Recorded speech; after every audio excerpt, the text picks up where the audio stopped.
Welcome to this live stream of the LSU Q&A of new head coach Brian Kelly. He was announced over the weekend as LSU's new coach and had his introductory press conference today. It was a picture-perfect day in the Bryce Jordan Center. The Nittany Lions picked up a huge win in front of a sold-out arena.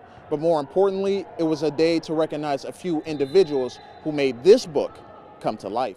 Both sides are 50-50 expected to win.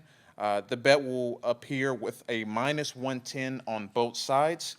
That means if you win, you double your money minus the 10% cut that the house takes. That 10% cut is called the juice or vig. Good evening, Jack. You're right. We'll never turn down a great fight, and we got one here tonight. Tyrone Golden Eagles hosting the Bellwood Antis Blue Devils. Both teams are out of the playoff hunt, but that doesn't mean they don't want bragging rights in this game. Our man Devin Jackson was there for it all. He breaks it down. Make sense of it. The Central Clearfield game lived up to the billing with the game going down to the final minutes, but it was a trick play that quarterback Jeff Hohenstein says they've been running since grade school that was the difference. We actually ran it when we were in junior high, and we scored on it. And then, we brought out here to the varsity level, and it worked too. I mean, it was us three, same three people. When Josh caught it, he was getting hit by a couple guys, and I was like, oh, I don't know, he might make this toss. He made it, open field, he took it to the house. That's all we had to do. We really created a family here at Central, and it's something special. And it's going to be something special for the next couple of years. This is probably one of the biggest games we wanted to win, and this was the game on our list. We knew they're a really good team. We knew they were going to come out fighting, and we just had to fight harder, and we did. The Dragons defeat Clearfield for the first time in 5 years and will face Penns Valley next week with the playoffs looming. Reporting in Roaring Spring, I'm Devin Jackson for WTAJ Sports. With Christmas only a few days away, a local NFL player went on a shopping spree with some special new friends. Our Devin Jackson takes us along. Nathan Stupar typically spends his weekends preparing for a football game.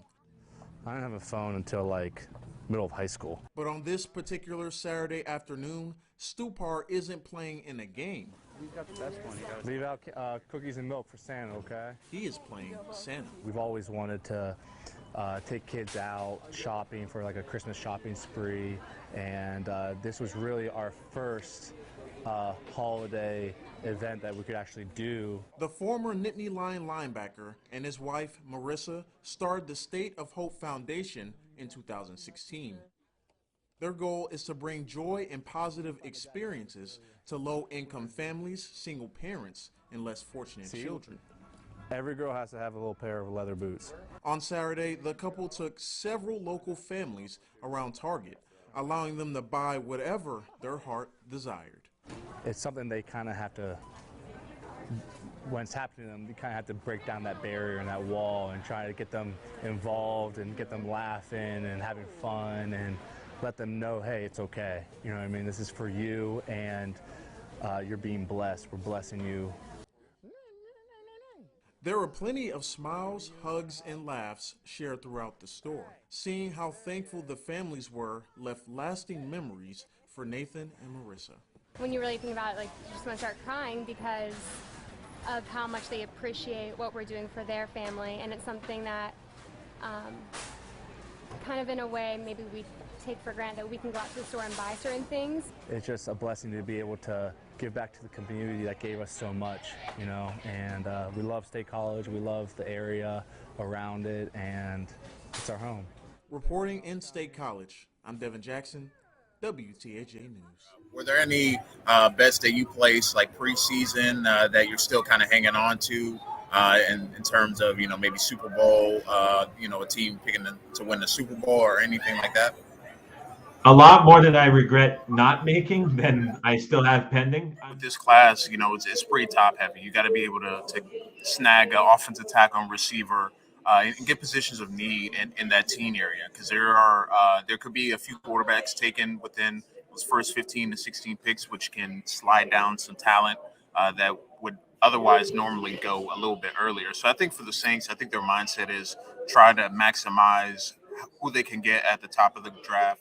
I just can't imagine a scenario where they beat Alabama, because they just do not match up with them position by position. Utah State is getting really good, and Blake Anderson has done a really nice job since he got there last year. But for them to go from winning I mean, they were even favored to win the Mountain West Championship.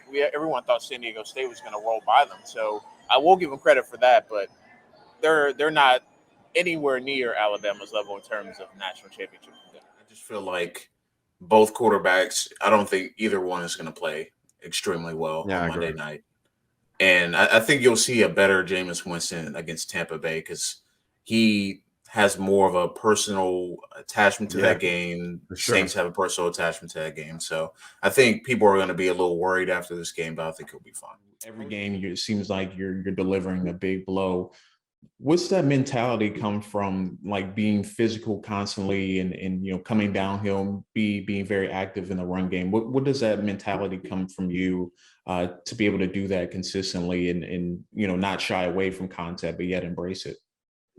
No fear. I mean, I've been like that since I was a little kid. Though I always like to tackle. I've always liked the contact aspect of football. That's why I never could play basketball because I started playing football and I thought it was a little bit too soft for me. So. Kind of taking all that into consideration, you move around quite a bit. Like you say, you start at defensive end, then you with the tight end, quarterback. How has that kind of experience at those different positions you think have helped you, currently and at the tight end position where you play full time now? I say quarterback really helped me out a lot. Playing on defense side did too. And when you're not playing football, obviously take care of your daughter in general. What do you do in your downtime? What's a hobby that you have that people might not know about? I'm a fisher. So I love to fish. I actually went fishing 2 days ago. I ain't catch anything though.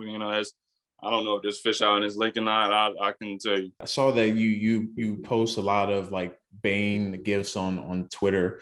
Is there a connection with that or why you post it? Bane is my probably favorite super villain or character from a movie. I just like Bane.